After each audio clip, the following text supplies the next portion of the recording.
हैदराबाद के नगर निगम चुनाव में भी ओवैसी ने पुराने इलाके की सीटों पर एआईएमआईएम से 51 प्रत्याशी उतारे हैं, जिनमें से 5 टिकट हिंदुओं को दिए गए हैं। इस तरह से ओवैसी के 10% प्रत्याशी हिंदू समुदाय के हैं।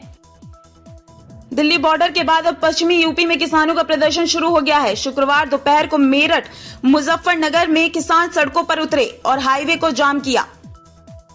बीजेपी के बंगाल प्रभारी कैलाश विजयवर्गीय ने बुधवार को कहा कि हमारी पार्टी की विशेषता यही है कि इसके मंच पर शिराज और जय श्री राम साथ में बैठते हैं। उन्होंने ये बात इसलिए कही कि पूर्वी मदीनापुर के टीएमसी जिला परिषद के सदस्य सिराज खान अपने समर्थकों के साथ बीजेपी का दामन थामा था। चीन ने ऑस्ट्रेलिया के खिलाफ सबसे बड़ा कदम उठाया। चीन के वाणिज्य विभाग ने शुक्रवार को कहा है कि वह अस्थायी तौर पर ऑस्ट्रेलिया की वाइन की डंपिंग रोकने के लिए भारी भरकम टैक्स लगाएगा। तृणमूल कांग्रेस की ओर से अब मांग की है कि राज्य के राज्यपाल जगदीप धनखड़ को पद से हटाया जाए। आरोप लगाया है कि राज्यपाल लगातार संविधान का उल्लंघन कर रहे हैं। कृषि कानूनों के खिलाफ प्रदर्शन कर रहे किसानों के समर्थन में कांग्रेस के पूर्व अध्यक्ष राहुल गांधी ने ट्वीट किया है। राहुल गांधी का कहना है कि सरकार को किसानों की मांग माननी पड़ेगी और काले कानून वापस लेने होंगे। पश्चिम बंगाल में बीजेपी के चीफ दिलीप घोष ने एक बार फिर विवादित बयान दिया है। दिलीप घोष का कहना है कि बंगाल में आतंकी ग्रुप एक्टिव है और यहां वेस्ट बांग्लादेश बनाने की साजिश हो रही है। एसआईटी ने जल निगम भर्ती घोटाला मामले में आजम खान पर 25 अप्रैल 2018 को केस दर्ज किया था। मुकदमे में आजम खान के साथ तत्कालीन नगर विकास सचिव एसपी सिंह, पूर्व एमडी पीके, तत्कालीन चीफ इंजीनियर अनिल खरे नामजद थे। मुस्लिम युवकों से अपील करते हुए सपा नेता एसटी हसन ने कहा कि आप लोग अपनी हिंदू लड़कियों को बहन की तरह समझें। अब ऐसा कानून बना दिया गया है जिससे उन्हें जबरदस्त तरीके से टॉर्चर किया जा सकता है।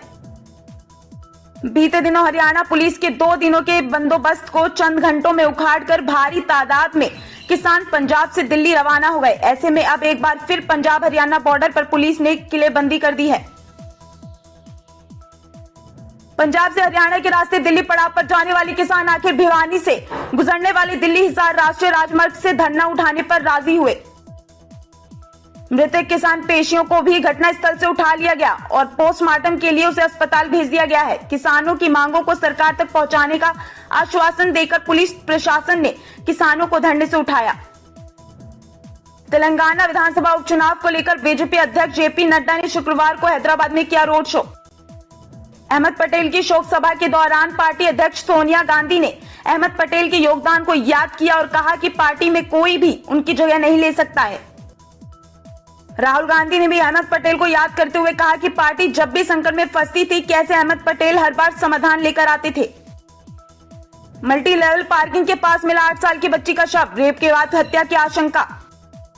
बीते दिन बच्ची पड़ोसी महिला के साथ जंगल में लकड़ी बीनने के लिए गई थी। उसके बाद से वह घर वापस नहीं लौटी थी। पुलिस ने पड़ोसी महिला के साथ एक संदिग्ध को भी पूछताछ के लिए हिरासत में लिया है। बीजेपी के केंद्रीय चुनाव समिति ने बिहार में होने वाले आगामी राज्यसभा उपचुनाव 2020 के लिए सुशील कुमार मोदी को उम्मीदवार बनाया है। ये सीट रामविलास पासवान के निधन के बाद खाली हुई थी। गुरुग्राम में पुलिस ने युवक की सिर कटी लाश बरामद की। मृतक की पहचान यूपी के रहने वाले राकेश के तौर पर हुई है। वह शांति नगर में अपने भाई सुभाष के साथ रहता था। सदर थाना पुलिस ने हत्या का मामला दर्ज किया है। बिहार विधानसभा में शुक्रवार को जमकर हंगामा हुआ। नेता प्रतिपक्ष तेजस्वी यादव ने मुख्यमंत्री नीतीश कुमार पर आरोपों के तीर चलाए। नीतीश ने भी भरी विधानसभा में तेजस्वी यादव को खूब खरी खोटी सुनाई। पश्चिम बंगाल में विधानसभा चुनावों के नजदीक आने के साथ ही सियासत का पारा चढ़ता जा रहा है। गुरुवार को ममता बनर्जी ने प्रेस कॉन्फ्रेंस के दौरान बीजेपी और केंद्र सरकार पर जमकर निशाना साधा और केंद्रीय गृह मंत्री अमित शाह पर व्यक्तिगत टिप्पणियां भी की। उत्तराखंड में आने वाले लोगों के लिए कोरोना टेस्टिंग के बाद अब ऑनलाइन आवेदन भी जरूरी। बॉर्डर पर चेकिंग के दौरान ऐसे लोग जिनमें स्वास्थ्य विभाग की टीम को लगता है कि कोरोना संक्रमण के लक्षण हो सकते हैं, उनका टेस्ट कराया जा रहा है। उत्तराखंड में दिल्ली एनसीआर से आने वाले लोगों पर टेस्टिंग का फोकस ज्यादा रखा गया है, जिसका कारण है दिल्ली में बढ़ते कोरोना के मामले। जर्मनी में कोरोना कहर के बीच मर्केल बोली, क्रिसमस से पहले आ सकती है कोरोना वैक्सीन। स्वास्थ्य मंत्री सत्येंद्र जैन ने कहा कि जिस समय भी वैक्सीन मिलेगी, दिल्ली के पास पर्याप्त इंफ्रास्ट्रक्चर और सिस्टम है। हम कुछ ही हफ्तों में पूरी दिल्ली को वैक्सीन लगा सकते हैं। साजिद मीर पाकिस्तान के लाहौर के रहने वाले हैं। साजिद मीर FBI की मोस्ट वांटेड की लिस्ट में भी शामिल है। 26/11 हमले की जांच के दौरान ही साजिद मीर का नाम सामने आया था। साजिद मीर आतंकी संगठन लश्कर-ए-तैयबा के सीनियर मेंबर है। पाक अधिकृत कश्मीर में इन दिनों प्रदर्शन हर तरफ देखने को मिल रहा है। प्रधानमंत्री इमरान खान और उनकी पार्टी ने गिलगित बल्टिस्तान में किया ही कुछ ऐसा है कि वहां के लोगों का सब्र का पैमाना छलकने लगा है। उत्तर प्रदेश के अमेठी जिले में एक दबंग द्वारा शादी के लिए दबाव बनाने पर लड़की ने खुद पर पेट्रोल डालकर आग लगा ली। लड़की को गंभीर जलीय अवस्था में उपचार के लिए अस्पताल में भर्ती कराया गया था। यहां से उसे उपचार के लिए लखनऊ रेफर किया गया, जहां आज उपचार के दौरान लड़की की मौत हो गई। हरियाणा के मेवात जिले के पिपरौली गांव में मां ने अपनी 4 बेटियों की हत्या कर दी।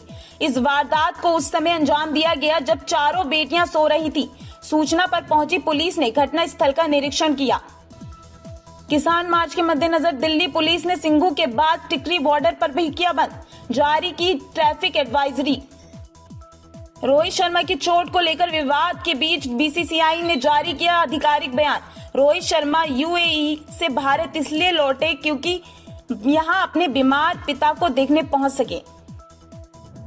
किसानों के प्रदर्शन को देखते हुए पुलिस ने दिल्ली सरकार से 9 स्टेडियमों को अस्थायी जेलों में तब्दील करने की मांग अनुमति। फर्रुखाबाद में गुरुवार देर शाम शराब पीने के विवाद में युवक को गोली मारकर घायल कर दिया गया है। उसे लोहिया अस्पताल में भर्ती किया गया, जिसके बाद हालत गंभीर होने पर उसे रेफर कर दिया गया। फर्रुखाबाद जिले में सड़क हादसों में मौतें होती जा रही हैं। कारण बताया जा रहा है बढ़ती आबादी और संसाधनों के सामने सड़कें संकरी साबित हो रही हैं। साल दर साल सड़क हादसों की संख्या बढ़ती जा रही है। रामपुर के आजिम नगर थाना क्षेत्र के गांव पैगा में देर रात शादी समारोह में फायरिंग करने के आरोप में प्रधान पति और उसके पुत्र को पुलिस ने किया गिरफ्तार। शादी समारोह में दोनों डांस के दौरान लाइसेंस राइफल और बंदूक से कर रहे थे फायरिंग। श्री गुरु नानक देव जी के साल प्रकाश पर्व मनाने के लिए 325 श्रद्धालुओं का जत्था पाकिस्तान के लिए रवाना हुआ। ये जत्था पाकिस्तान में ननकाना साहिब में प्रकाश पर्व मनाने के बाद 5 दिन बाद वापस आएगा। 189 श्रद्धालुओं का वीजा काटा गया है। जम्मू कश्मीर की पूर्व मुख्यमंत्री महबूबा मुफ्ती ने एक बार फिर स्थानीय प्रशासन पर हिरासत में लेने का आरोप लगाया और ट्वीट करके कहा कि मेरे साथ मेरी बेटी इल्तिजा को भी हाउस अरेस्ट कर दिया गया है। भारतीय रेलवे के पूर्व मध्य रेलवे जोन ने कोरोना काल के बीच चल रही स्पेशल ट्रेनों के परिचालन का विस्तार किया। बिहार के जयनगर, दरभंगा, बरौनी, रक्सौल, मुजफ्फरपुर और सहरसा से चल रही 13 स्पेशल ट्रेनों को अब 31 दिसंबर तक चलाने का फैसला किया है। राष्ट्रीय राजधानी दिल्ली में यमुना में अमोनिया का स्तर बढ़ने से सूबे के कई इलाकों में जलापूर्ति प्रभावित रहेगी। दिल्ली के राजीव गांधी सुपर स्पेशलिटी अस्पताल में पहली कोविड-19 वैक्सीन स्टोरेज फैसिलिटी तैयार होगी। एक यूटिलिटी ब्लॉक के उस हिस्से को स्टोरेज फैसिलिटी के लिए हैंडओवर किया गया है। मध्य प्रदेश में कोरोना संक्रमण के बढ़ते मामलों ने शिवराज सरकार की चिंता बढ़ाई। कोरोना मामलों में तेजी को देखते हुए प्रदेश सरकार अब छोटे छोटे कंटेनमेंट जोन बनाने पर विचार कर रही है। कोरोना के कहर के बीच रूसी राष्ट्रपति पुतिन ने कोरोना ड्रग प्लांट का उद्घाटन किया, जो कोरोना के इलाज के लिए दवाओं का निर्माण करेगा। पुतिन ने कहा कि यह प्लांट कोरोना की दवाओं का उत्पादन करेगा। उत्तर प्रदेश के सीएम योगी आदित्यनाथ आज वाराणसी जाएंगे। यहां वो पीएम मोदी के आने से पहले की तैयारियों का जायजा लेने पहुंचेंगे। कंगना को हाईकोर्ट में मिली बड़ी जीत, बीएमसी को देना होगा दफ्तर तोड़ने का हर्जाना। मिर्जापुर में रॉबिन का किरदार निभाकर लोकप्रिय हो चुके प्रियांशु और वंदना बीते 2 सालों में एक दूसरे को डेट कर रहे थे। दोनों की शादी कोविड की गाइडलाइंस को ध्यान में रखते हुए हुई है। द इमॉर्टल अश्वत्थामा में विक्की के अपोजिट कास्ट होंगी सारा। जापान ग्रीस में होगी शूटिंग। एमपी में बदमाशों के जुलूस निकालने पर लगी रोक, पुलिस मुख्यालय में जारी किया निर्देश। भिवानी में ट्रैक्टर ट्रॉली को ठोकर मारने वाले ट्रक ड्राइवर के खिलाफ हुआ केस दर्ज, प्रदर्शनकारी किसान की हुई थी मौत। ग्रेटर नोएडा में कथित तौर पर अल्ट्रासाउंड के दौरान 26 वर्षीय महिला से नशे में धुत डॉक्टर ने की छेड़छाड़। पहले वनडे में ऑस्ट्रेलिया की जीत के साथ 17 साल में पहली बार भारत को मिली लगातार 6ठी अंतर्राष्ट्रीय हार। लगातार दूसरी तिमाही में जीडीपी घटने के बाद भारतीय अर्थव्यवस्था में आई आधिकारिक रूप से मंदी। सदन में तेजस्वी द्वारा लगाए गए आरोपों पर सीएम नीतीश ने कहा, मेरे भाई समान दोस्त का बेटा है, इसलिए सुनते रहते हैं। रांची में पोस्टमास्टर पर लगा करोड़ों रुपए का घोटाला करने का आरोप, हुआ फरार। दंतेवाड़ा जिले से सीआरपीएफ ने 2 आईईडी बम किए बरामद, मौके पर किया गया निष्क्रिय। सरकार ने की किसानों से प्रदर्शन खत्म करने की अपील, 3 दिसंबर को बातचीत के लिए बुलाया। एमपी में 3 दिवसीय शीतकालीन सत्र शुक्रवार से शुरू, शनिवार को होगा विधानसभा अध्यक्ष का चुनाव। सागर के दिवंगत डॉक्टर शुभम के परिवार को सरकार देगी 50 लाख की अनुग्रह राशि, कोरोना संक्रमण से हुई थी मौत। देश में बीते 24 घंटे में कोरोना के 41,810 नए केस आए सामने। अब तक 93,92,920 लोग हुए संक्रमित। निशा पाकिस्तान की पहली ट्रांसजेंडर वकील बनी। निशा ने सड़कों से लेकर कटघरे तक का रास्ता खुद अपने संघर्ष के दम पर बनाया है। निशा एक गैर सरकारी संगठन से भी जुड़ी है जो ट्रांसजेंडर्स के लिए काम करता है। प्रधानमंत्री शनिवार को अहमदाबाद के जायडस बायोटेक पार्क, हैदराबाद के भारत बायोटेक और पुणे स्थित सीरम इंस्टीट्यूट ऑफ इंडिया के दौरे पर हैं। प्रधानमंत्री यहां शोधकर्ताओं, वैज्ञानिक से बात करेंगे और वैक्सीन निर्माण में हुई प्रगति का खुद जायजा लेंगे। जब ओडिशा विधानसभा के अंदर शीतकालीन सत्र चल रहा था, तब सदन के बाहर 3 किसानों ने किया आत्मदाह का प्रयास। टीएमसी विधायक मिहिर गोस्वामी ने थामा बीजेपी का दामन, ममता की पार्टी पर लगाया आरोप। बीजेपी ने गुरुवार को हैदराबाद नगर निगम चुनावों को लेकर अपना घोषणा पत्र किया जारी, जिसमें फ्री बिजली और फ्री पानी से लेकर कई तरह के लोक लुभावने वादे किए गए। जम्मू कश्मीर में आज यानी शनिवार को जिला विकास परिषद चुनाव के पहले चरण की 43 सीटों पर मतदान जारी है। इसके साथ ही पंचायत उपचुनावों के लिए भी मतदान हो रहे हैं। चुनाव के लिए सभी तैयारियां चाक चौबंद पर हैं। तुर्की के एक शिल्पकार ने सोना चांदी के मास्क बनाने शुरू कर दिए हैं। शिल्पकार का ये मानना है कि इस मास्क से कोरोना वायरस का संक्रमण नहीं होगा। कोरोना महामारी में हरिद्वार के एसएसपी और जिलाधिकारी ने जिस तरह से कोविड-19 के समय सराहनीय कार्य किया, अधिकारियों ने अपनी जान पर खेलकर जरूरतमंद लोगों को राशन के साथ साथ सभी अधिकारियों को साथ लेकर एक टीम गठित की है।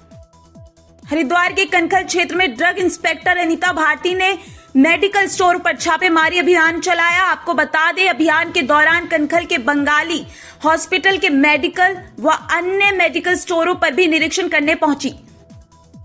हरिपुर कला के गीता कुटीर के पास एक आश्रम के महंत की कुछ दिनों पूर्व मृत्यु हो गई थी, जिनकी आज सोशडी का कार्यक्रम था, जहां महंत चुना जाना था, लेकिन 2 शिष्य आपस में समाप्ति को लेकर वहीं पर झगड़ने लगे। विवाद को देखते हुए प्रशासन ने और संतों ने दोनों में चल रहे विवाद को समाप्त करवाया। आश्रम के दोनों शिष्यों को ही उत्तराधिकारी घोषित किया गया। साथ ही दोनों शिष्यों को आश्रम की देखभाल करने को कहा गया। साथ ही ये भी निर्णय लिया गया कि आने वाले समय में कोई भी विवाद ना हो, इसमें आपस में समझौता कर लिया जाए। कोरोना संकट और लॉकडाउन की वजह से देश को राजस्व का नुकसान तो हुआ ही है, तमाम योजनाओं में सरकार का खर्च भी बढ़ा है। अब वित्त मंत्रालय ने एक बार फिर मंत्रालय और विभागों को कहा है कि चालू वित्त वर्ष के शेष महीनों में अपने खर्च को संशोधित अनुमान के लक्ष्य तक सीमित रखने को कहा है। वित्त मंत्रालय ने कहा, वित्तीय सलाहकार यह सुनिश्चित करें कि 2020-21 के संशोधित अनुमान की बैठकों में व्यय की जो सीमा तय की गई है उसका कड़ाई से अनुपालन हो। आपको बता दें कि सरकार ने लॉकडाउन के दौरान नई योजना की शुरुआत पर रोक लगा दी थी। वित्त मंत्रालय ने रोक मार्च 2021 तक की योजना पर लगाई है। सप्ताह के चौथे कारोबारी दिन यानी गुरुवार को भारतीय शेयर बाजार की सुस्त शुरुआत हुई। शुरुआती कारोबार में सेंसेक्स और निफ्टी में मामूली बढ़त रही। अमेरिकी अर्थव्यवस्था में तीसरी तिमाही जुलाई सितंबर में उछाल आया और 33.1% की रिकॉर्ड वृद्धि दर्ज की गई। यह 1 महीने पहले के अनुमान के अनुरूप है। प्रधानमंत्री नरेंद्र मोदी ने गुरुवार को संविधान दिवस के मौके पर केवड़िया में जारी एक कार्यक्रम को संबोधित करते हुए मुंबई हमले में शहीद हुए लोगों को श्रद्धांजलि दी और कहा कि हम वो जख्म कभी नहीं भूल सकते हैं। पीएम मोदी ने कहा कि 2008 में पाकिस्तान से आए आतंकियों ने मुंबई पर धावा बोला था। आज का भारत नई नीति रीति के साथ आतंकवाद का सामना कर रहा है। पीएम मोदी ने कहा कि संविधान की रक्षा में न्यायपालिका की काफी बड़ी भूमिका है। पीएम बोले कि 70 के दशक में इसे भंग करने की कोशिश की गई, लेकिन संविधान ने ही इसका जवाब दिया। पीएम मोदी ने कहा कि कोरोना काल में देश के लोगों ने संविधान पर विश्वास होने के नाते समर्थन किया है। संसद में इस बार तय वक्त से काफी अधिक काम हुआ है। सांसदों ने अपनी सैलरी में कटौती की है। प्रधानमंत्री नरेंद्र मोदी ने कहा कि आज देश संविधान दिवस मना रहा है और लोकतंत्र के पर्व के जश्न में डूबा हुआ है। पीएम मोदी ने कहा कि हर किसी को राष्ट्रहित को ध्यान रखते हुए काम करना चाहिए। पीएम ने कहा कि सरदार सरोवर डैम भी इस राजनीति का शिकार होता रहा है। जब पानी का काम हुआ तो राजस्थान से भैरव सिंह, जसवंत सिंह उनसे मिलने गुजरात आए और बधाई दी। दिल्ली कूच के इरादे से निकले पंजाब और हरियाणा के किसान लंबी लड़ाई के मूड में हैं। अपने साथ किसान राशन और रहने का सामान साथ लाए हैं, लेकिन उन्हें बॉर्डर पर रोका जा रहा है। प्रधानमंत्री मोदी ने कहा, हमारे यहाँ बड़ी समस्या ये भी रही है कि संवैधानिक और कानूनी भाषा उस व्यक्ति को समझने में मुश्किल होती है जिसके लिए वो कानून बना है। अपने संबोधन में पीएम मोदी ने कहा, अब हमारा प्रयास ये होना चाहिए कि संविधान के प्रति सामान्य नागरिक की समझ और ज्यादा व्यापक हो। पीएम मोदी ने कहा, हर नागरिक का आत्मसम्मान और आत्मविश्वास बढ़े, ये संविधान की भी अपेक्षा है और हमारा भी ये निरंतर प्रयास है। महाराष्ट्र में वैसे तो चुनाव में बहुत से प्रत्याशी उतरे हैं, लेकिन इस प्रत्याशी की चर्चा अमरावती विभाग में जोरों पर है, क्योंकि इस शिक्षक प्रत्याशी ने अपना नामांकन बनियान पहनकर भरा है। यूएई ने पाकिस्तान को एक बड़ा झटका दिया है। यूएई ने पाकिस्तान समेत 13 मुस्लिम देशों के लिए वर्क या एम्प्लॉयमेंट वीजा रद्द कर दिया है। चीन के हांगकांग में कोरोना वायरस की चौथी लहर आ गई है। इसकी वजह से इस इलाके का प्रशासन काफी परेशान है। नोकिया 2.4 आज भारत में लॉन्च हो रहा है। इसे सितंबर में यूरोप में लॉन्च किया गया था। ये बजट स्मार्टफोन होगा और एंड्रॉइड 10 पर चलेगा। इंस्टाग्राम एक और नए फीचर की टेस्टिंग कर रहा है। ये फीचर इंस्टाग्राम के मैसेज में एनिमेटेड टेक्स्ट के लिए है। इसके तहत यूजर्स टेक्स्ट को एनिमेट करके सेंड कर सकेंगे। Xiaomi ने एक ऐसा पावर बैंक लॉन्च किया है जो विंटर में आपका हाथ भी गर्म रखेगा। कंपनी ने ZMI hand warmer power bank launch किया है। होंडा सिटी भारतीय बाजार में पॉपुलर सेडान है। आने वाले दिनों में सब कुछ ठीक रहा तो जल्द कंपनी भारतीय बाजार में होंडा सिटी हैचबैक उतार सकती है। देश की दिग्गज वाहन निर्माता कंपनी महिंद्रा की न्यू जनरेशन महिंद्रा थार को क्रैश टेस्ट में ग्लोबल NCAP से शानदार रेटिंग मिली है। कोविड वायरस को लेकर वैवाहिक समारोह में लोगों को शामिल करने के मामले में भारी उपयोग को सीएम योगी आदित्यनाथ के एक स्पष्ट निर्देश ने समाप्त कर दिया है।